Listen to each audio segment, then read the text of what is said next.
láàrin oṣù méjì ó dìgbà mẹ́ta ọ̀tọ̀ọ̀tọ̀ tí ìjàmbá ọkọ̀ gbẹ̀mí àwọn arìnrìn-àjò lọ́nà Àbújá sí Kẹ́fì. Ìjàmbá ọkọ̀ míì tún ṣẹlẹ̀ lópòpónà Àbújá sí Kẹ́fì lọ́jọ́ Monday ọ̀sẹ̀ yìí, eléyìí tó mú jẹ́ ìgbà kẹta láàrin oṣù méjì tí ojú ọ̀nà ọ̀hún yóò gba ẹ̀mí àwọn arìnrìn-àjò. Tírélà kan àti mọ́tò tó kó pure water la gbọ́ pé wọ́n forí sọ ara wọn tó sì dá ọ̀pọ̀ ẹ̀mí légbodò.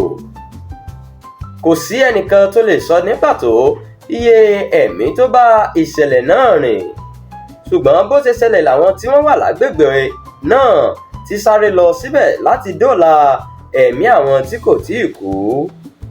Ìdí nìyí tí àwọn arìnrìn-àjò lópòpónà ọ̀hún fi ké gbàjarè síjọba àpapọ̀ láti wá nǹkan ṣe sí ọ̀rọ̀ ìjàmbá ọkọ̀ tó di ojoojúmọ́ bí ẹkún àpọ̀kọ̀jẹ níbẹ̀ báyìí.